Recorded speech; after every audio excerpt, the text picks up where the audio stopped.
everybody, this is Gerald with ChannelAndroid.com, and this is an unboxing of the Motorola Droid 3.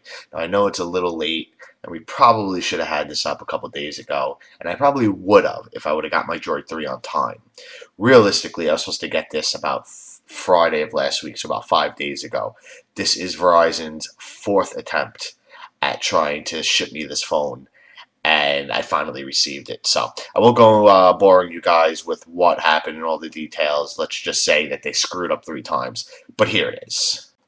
So let's get into it. As you can see, I have the box I just received, literally just received it from FedEx a couple minutes ago. So let's dive in and see what's inside of here.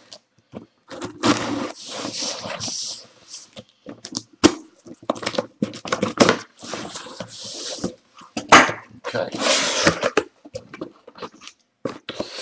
Well, first you'll see we'll have all the normal BS paperwork. A lot of paperwork, my receipt, instruction booklets, all that type of stuff. Second of all, it seems like as a sorry for taking so long to get me the phone, they sent me a free universal case, which is probably not going to be used for anything, but I guess it's the thought that counts. I don't know. And finally, here is the Droid 3. So let's get this baby, let's get this box out of the way, and let's take a look at this. First of all, kind of a plain box. I expected a little bit more, especially since Verizon has been going so crazy with their boxing. If you look at it, it is nicer than the Evo's box, which I happen to have right here off to the side, which I don't know if any of you guys seen this, but this little TV dinner looking box. So let's give this a open. First thing you're going to see is the phone. Let's push that to the side for a second. As you can see, this is the first time I am opening this box. Normal Droid stuff. USB cable. You can never have too many of these. Another power adapter, as you would assume. A battery. Now, the first thing I'm noticing with the battery, which I was hoping wasn't going to be the case, is this is a different battery than the Droid 1 and the Droid 2. It is a 1500 milliamp hour battery, 1540 technically, which I believe is bigger than the original Droid, but obviously smaller than the original Droid's extended battery, which is, I don't know off the top of my head, I think it's like 1600 milliamp hours or something along those lines. Could be 1800, something to that effect. But to keep going, the battery door, which again is a lot bigger, and the rest of the paperwork. So let's get all this stuff back together and out of the way, and put the battery in the phone and boot it up. Actually, before we boot it up, let's just take a quick look around. First of all, you could see a lot bigger screen. We'll compare this against the original Droid. I mean, you could see the size difference. The screen itself on the new Droid is almost as big as the original Droid. Now let's take a look at the keyboard. This is what I've been really, really excited about. This 5th row keyboard, I could already feel it feels a lot better in the hands. The keys are separated. They're embossed a little bit. It's really nice. It has a nice feel to it. I won't know for sure until I get the battery and everything booted up. But another thing I'm noticing is it's surprisingly thin. If you take a look side by side, where my right, which I guess would be your left, is the Droid 3, and this is the original Droid, it actually looks to be about the same size. It might even be a tad bit thinner. It might only look a tad bit thinner because I have the extended battery in the original Droid, which I hope to get in this any day now. They should be sending it to me. So the sizes are very comparable. Obviously, without the battery, the Droid 3 is a lot lighter.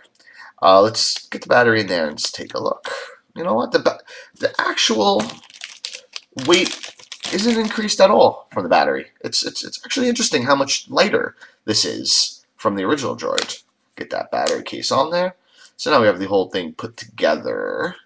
And again, a lot lighter than the original Droid. And again, I have the extended battery on the back of my original Droid, so that could be adding to the weight. But I mean, it's just a substantial amount. If I had a digital scale, I would show you the difference, but I don't.